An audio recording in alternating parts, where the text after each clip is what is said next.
Toastmaster, fellow Toastmasters. Um, in every culture, there's milestones, anniversaries, birthdays, quinceañeras, sweet 16s, bar mitzvahs. Every culture all over the world, everyone, we take one day to be able to celebrate for a certain person, for a certain individual, or for something that happened like 9/11. Every 9/11, we all take a moment of silence as all the energies get together, and we stand there and just give our thanks or our sorries. Each one of us, we all celebrate a milestone. Like I just recently celebrated my own milestone. On February 2nd, I turned 40 years old. I had my family, so I had my friends, and this actually was a very, very, very nice time that I had, that I could say I made it to the age of 40 years old. There are four that I'm going to focus on today, which is Valentine's Day, Mother's Day, Father's Day, and Thanksgiving. And the reason why I chose these four is because if you think about it, they all revolve family. They all revolve family. We all sit there and we celebrate Valentine's Day. We go and take out our spouse or our girlfriend or our boyfriend, and we take them out, and we go through all that aggravation to wait like 2 hours to sit in our favorite restaurant. Pay these high prices that they hike up. But we do it. Why? Because it's that day. It's Valentine's Day. So we got to show that we love that person. Our mothers that gave birth to us, to all of us. And they were there carrying us for 9 months.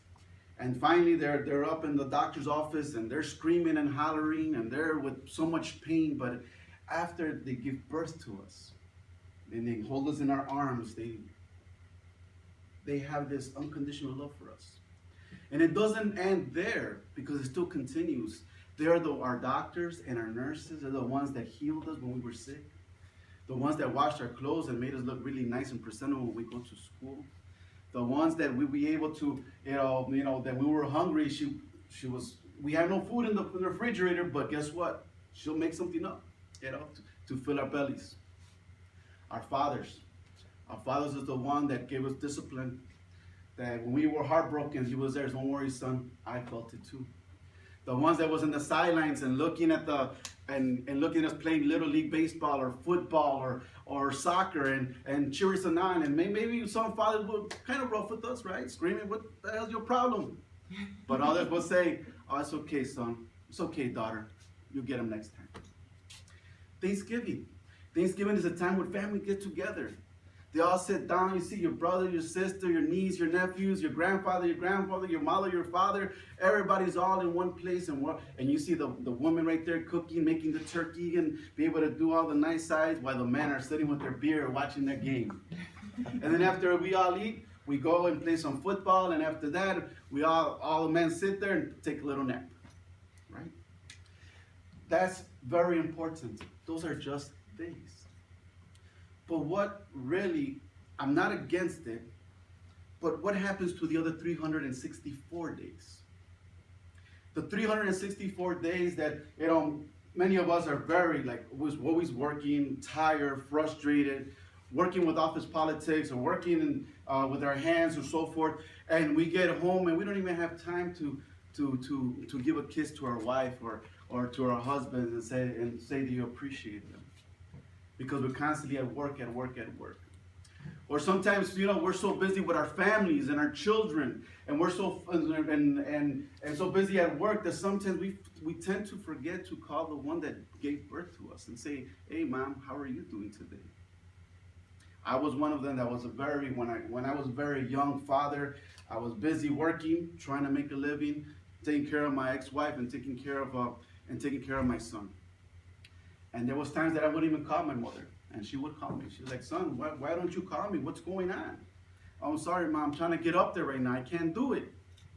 And mothers, the next time you call me, you're going to bring a rose and you're going to put it on my cemetery. I'm like, "Oh my gosh, Mom, please don't do this to me. I'm trying to make things happen."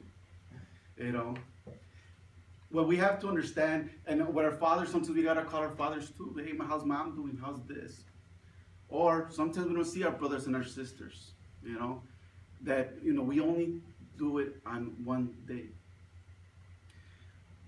What I want to leave on the table that you could take home with you today, you know, this is not just a speech, but it's a message that I would like to offer to you guys. It's an offering. Sometimes we need to be able to remember the 364 days because it's just a day. Valentine's just a day, Mother's just a day. I try to see my mom once a week on these Saturdays. Mom, what are you doing? What are you cooking? Or mom, let me take you out to a nice dinner. Or let me take you out to lunch. Or barbecues, come on over. This is the time that we have to learn today. You know what? Work is not all that. We have to start cherishing the moments.